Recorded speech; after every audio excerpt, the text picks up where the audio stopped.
What do we got here then? We've got Fortress, who's skid to a halt in the atmosphere. Oh, we've seen this lovely map before in 2v2s. Quite a staple 2v2 map, really. Lots of tree economy, lots of metal in the spawns. Meanwhile,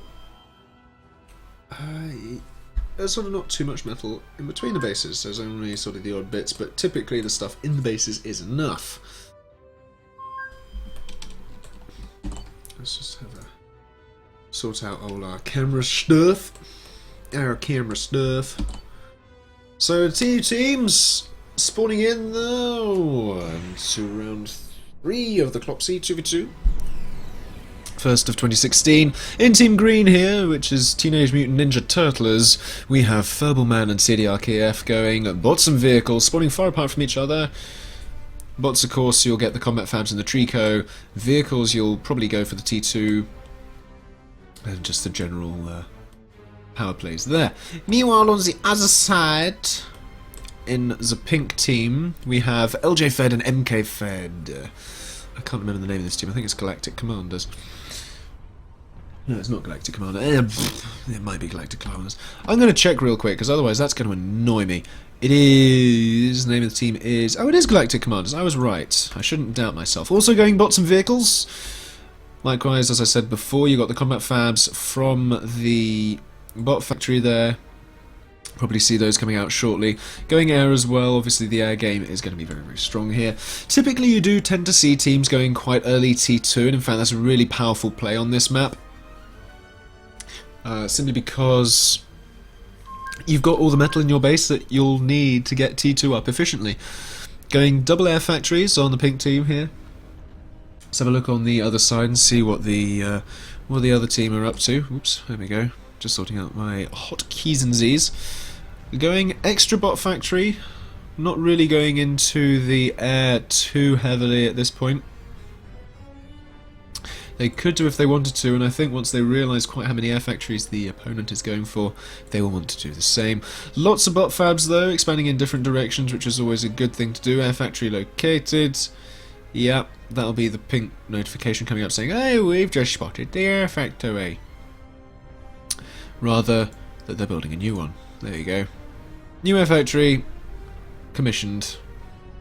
I'm talking nonsense. This is what I mean about me being hyperactive by all that chocolate orange. It's going to crash and burn in about 5 minutes. You just watch. You watch.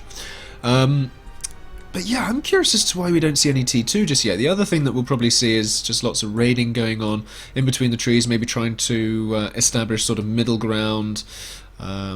Turret positions, possibly pelter positions as well, polar positions as well. It's going to be really important. Just so much metal, so much metal on this planet. It's unreal. And overall, it's actually quite a small planet. There are sort of divided into 2 vertical hemispheres there, with a vertical slice rather than a latitude. But all the same, the air game coming out from pink. Are there any fabricators for them to raid at this point? The odd one, but they're still relatively close to the commander. A few docks coming in will be able to maybe do some damage, but a bomber going to answer that very nicely indeed. Both teams sort of realising, yeah, we've probably got mirror builds really here. It's probably going to be a nice even game actually, this one, hopefully. North Pole there. You can see these things going up. Where's the Galata? We need that Galata as soon as poss, if you please.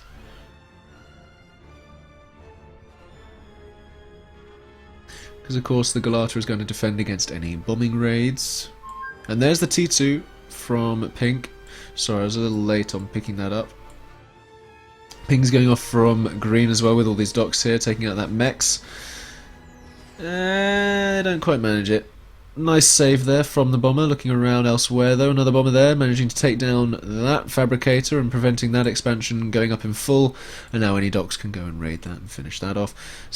Galata not quite finished in the middle as well. Really nice microing from the pink team here to get those bombers around, taking out as many fabricators as humanly possible.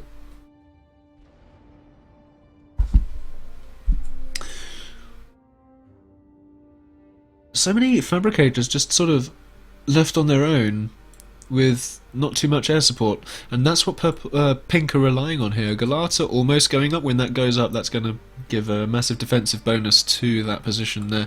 South Pole, nothing's gone for the South Pole yet. We have a few tanks over there. They'll probably begin to push in here. No T2 yet from Green, and that's important. What is more important? Do Green see this T2 vehicle factory going up? Let's have a look at what Green can see.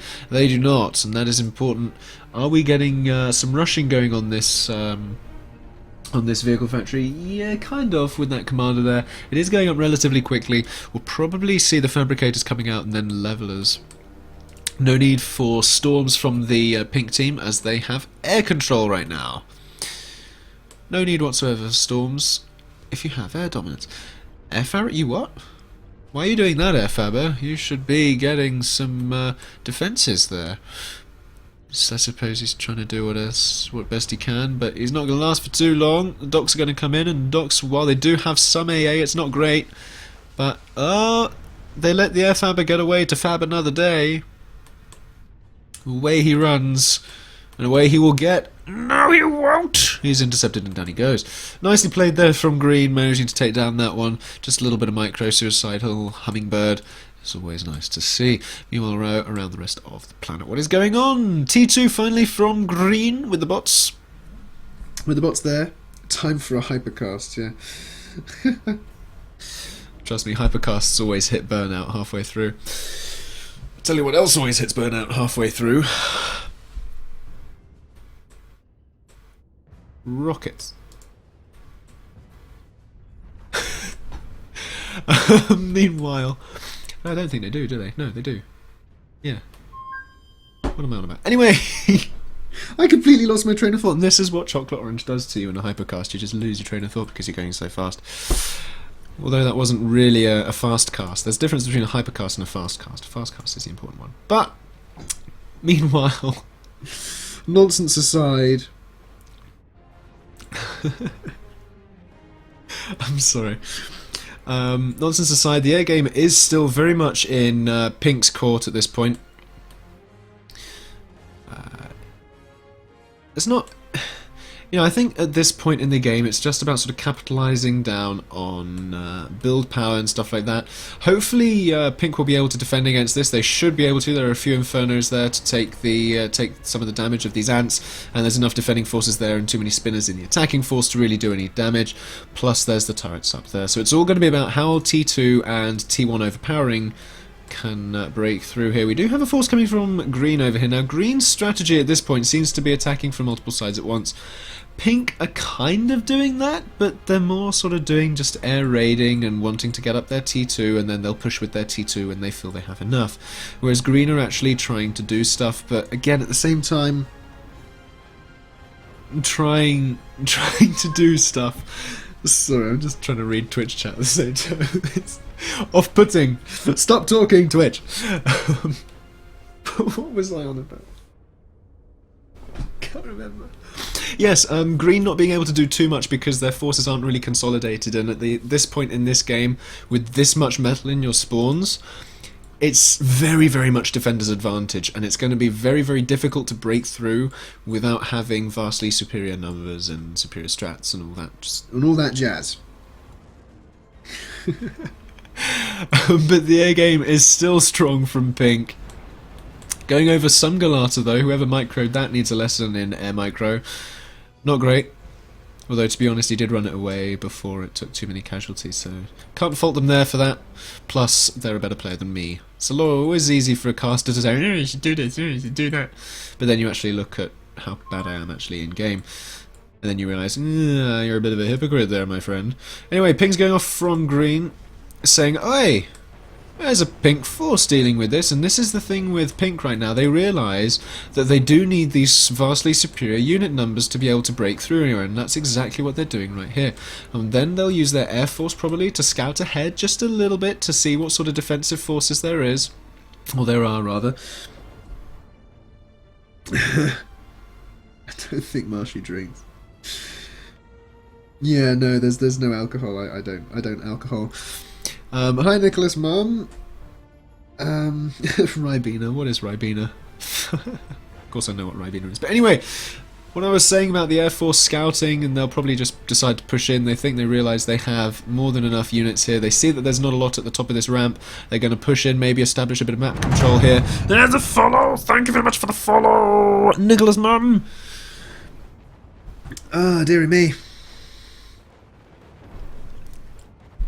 But they are going to be met with infernos, though. Looking around the rest of the map, though, while that force is getting attacked, they will be able to hold that position, maybe take out a couple of mechs. They should probably push up and take out a few factories. But looking around, let's see where the rest of the power play is going to be.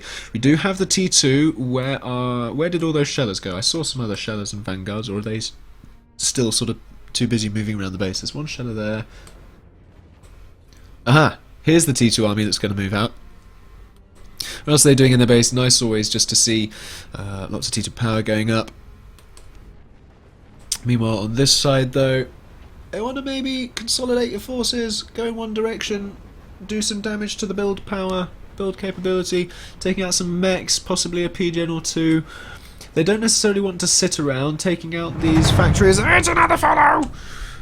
Thank you very much, Swansea and Man, I think is what that said. Wait, what? Jabba strikes back? There's a what? Uh-oh, we've had a DC. Fixed. Good! It was on the way. Dearie me.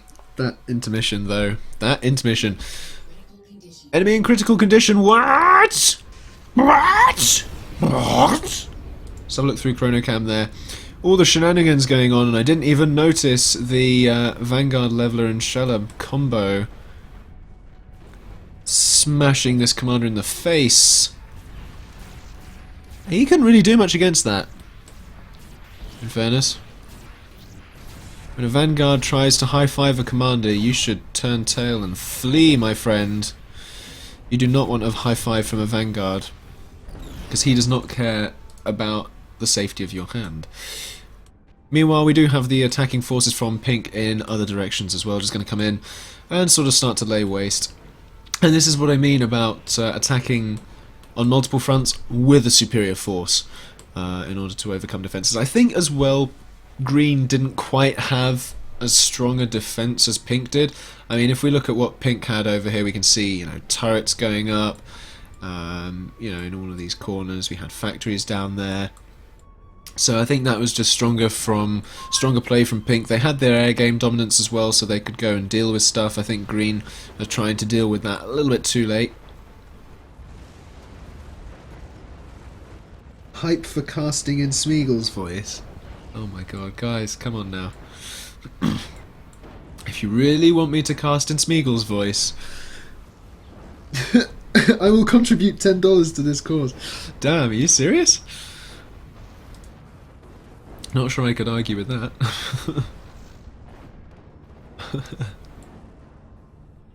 Although I don't know what. Please take into account your fellow viewers.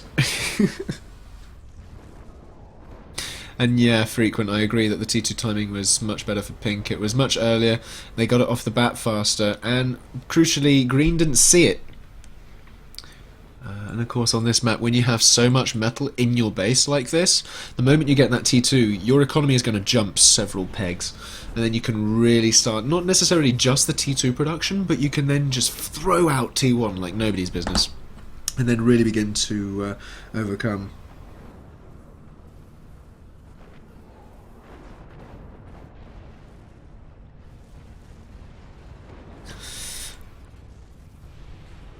But yeah, there's not much Green can do now. We've got T2 armies on their face, and they've only got 4, 5, 6, 7 factories to their name. I think that's 7, isn't it? I don't know, my eyes aren't good. 1, 2, 3, 4, 5, 6, 7. Yeah, 7 factories to their name.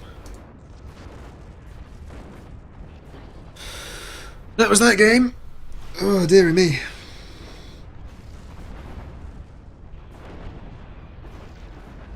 This commander is going to try and stay alive for as long as possible. But the GG is real. It hasn't been called yet, but it is real. Oh, come on, yes. Let them build it. It's the Ragnarok. The Ragnarok. The Ragnarok. It's a game of chess, leave me alone, it's Ragnarok. It's a multi-pass, folks. Multi-pass. GG's are called. Victory goes to... what is it, Galactic Commanders or something like that? I can never remember the name. Galactic Commanders, yes. Victory goes to Galactic Commanders. Ugh. On the other moon, let's have a look at what they're doing. In come the boombots. They don't see any fabricators. They're going to have to go in different ways to get those fabicills. Going to have to avoid the ants on this side. In comes the boombot, nicely microed. Is he going to get the fabrikill? Yes, he is. Very nice boombot control there from Purple. Not something you tend to see too often, but it can be a very, very powerful use of boombots. This sort of faber sniping early game, as long as you can manipulate them around units, and it sort of relies on the fact that early game you won't have too many units, and there goes another fabricator.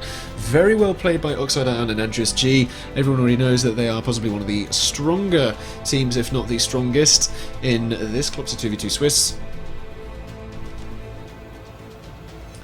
But that was...